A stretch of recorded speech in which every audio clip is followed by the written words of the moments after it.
ఆంధ్రప్రదేశ్లో నువ్వా నేనా అనే పోటీ జరుగుతుంది. ఇటు పక్కన ఎన్డీఏ కూటమి టీడీపీ, బీజేపీ, జనసేన పార్టీ, అటు పక్కన వైసీపీ ఒంటరిగా పోటీ చేస్తున్న క్రమంలో అసెంబ్లీ ఎన్నికలు ఎంత ఉత్కంఠ రేపుతున్నాయో పార్లమెంట్ ఎన్నికలు కూడా అంతే ఆగాయి.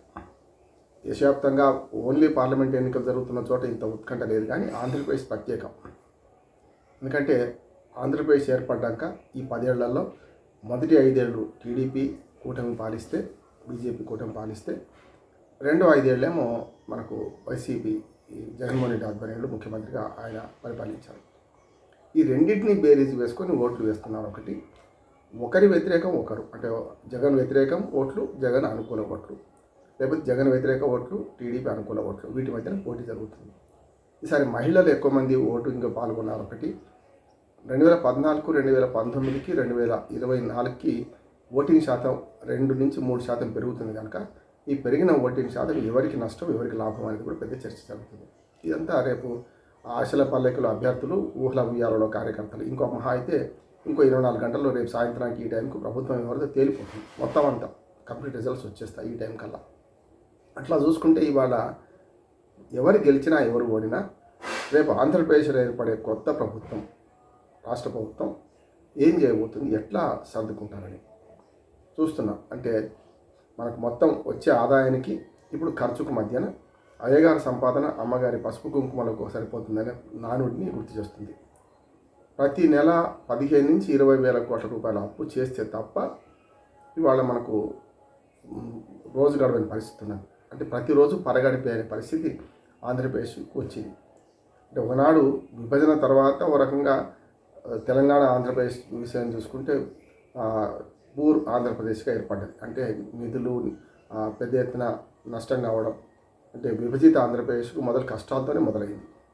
ఆ కష్టాలు మరింత పెంచే విధంగా అప్పటి తెలుగుదేశం ప్రభుత్వం కానీ, ఆ తర్వాత వైసీపీ నవరత్నాలు అనే పేరు మీద పెద్ద ఎత్తున ఈ సంక్షేమ పథకాలు ప్రవేశపెట్టి ఉన్నదంతా దీనికి విడిచిపెట్టడం వల్ల ప్రభుత్వ ఉద్యోగుల జీతభత్యాలు లేకుంటే సంక్షేమ పథకాలు వీటికి మాత్రమే వచ్చే బడ్జెట్ అంతా సరిపోవడం, దానికి అదనంగా దాదాపు 8 లక్షల కోట్ల రూపాయలు అప్పు చేశారు. కొందరు 10 అంటున్నారు, కొందరు 8 అంటున్నారు. మొత్తం మీద 7 లక్షల కోట్ల రూపాయలు అప్పు అయితే అయింది. అప్పు కూడా మనకు ఏదైతే ఎఫ్ఆర్బిఎం పరిమితులు లోబడి చేసినామని జగన్మోహన్ రెడ్డి అంటున్నారు.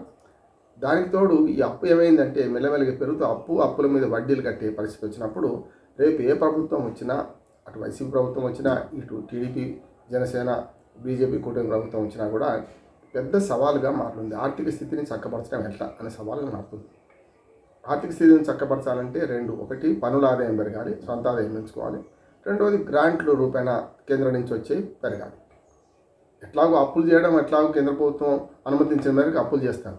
అప్పు చేసి వేరు, అప్పు చేసి పప్పు కూడా తింటున్నామా, అప్పు చేసి అభివృద్ధి చేస్తున్నామా అనే సమస్య. గత 10 ఏళ్ళుగా జరిగింది ఏంటంటే అప్పు చేసి అభివృద్ధి కంటే అప్పు చేసి పప్పు కూడా ఎక్కువ తింటున్నామని అర్థమవుతుంది. సంక్షేమ పథకాలకి ఈ అప్పులు పోతే మరి పోనీ అసలు బడ్జెట్ ఏమో సంక్షేమ పథకాలకు పోయి అభివృద్ధి శూన్యంగా జరుగుతుందనే వాదన వినిపిస్తుంది.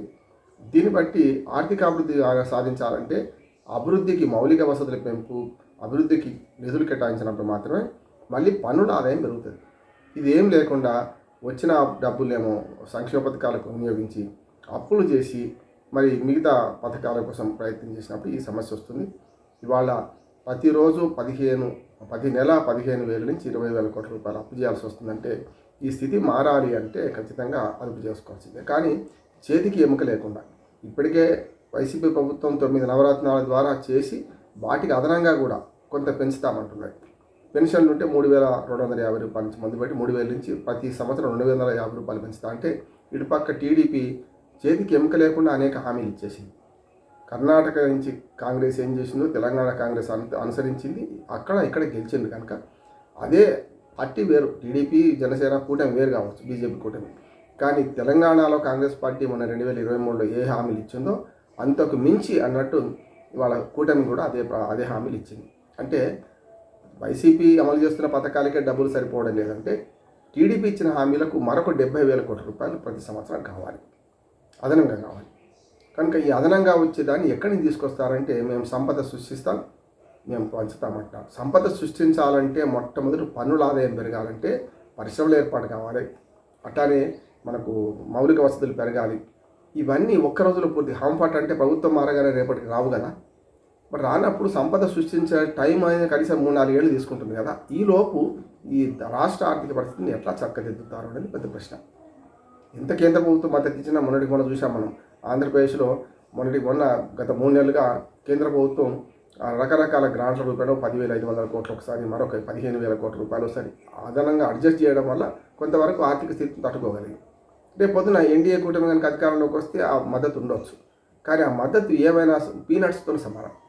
ఇవాళ ప్రతి సంవత్సరం 1,40,000 కోట్ల రూపాయల సంక్షేమ పథకాలు కేటాయించాలంటే మనకు అంత ఆదాయం లేనప్పుడు ఎక్కడి నుంచి వస్తాయనే సమస్య వస్తుంది. కనుక రేపటి ప్రభుత్వానికి రేపు ఆంధ్రప్రదేశ్ ఆర్థిక పరిస్థితి చక్కదిద్దడమే పెద్ద సవాల్గా మారుతుంది. ఏ ప్రభుత్వం వచ్చినా ఈ సవాల్ ఎదుర్కోవాల్సిందే.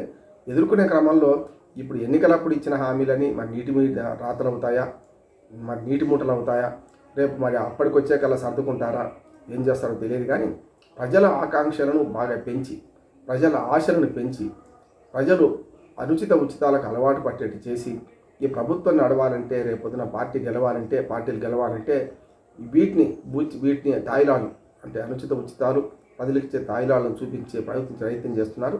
ఇది సరైనది కాదు. రేపొద్దున బాధపడేది ప్రజలే, చివరికి అప్పుల పాలయ్యేది కూడా ప్రజలే. పుట్టిన ప్రతి బిడ్డ నుంచి పొందుకొని అందరి మీద అప్పులు అవుతుంటే రేపు ప్రభుత్వాల నిర్వాహకం ఏముంటుందో మనకు అర్థమవుతుంది. కనుక ఈ సవాలును ఎట్లా అధిగమిస్తారనేది రేపు వచ్చే పార్టీ, రేపు ఏ అధికారంలోకి వస్తే ఆ పార్టీ మీద ఉందని నేను అనుకుంటున్నాను.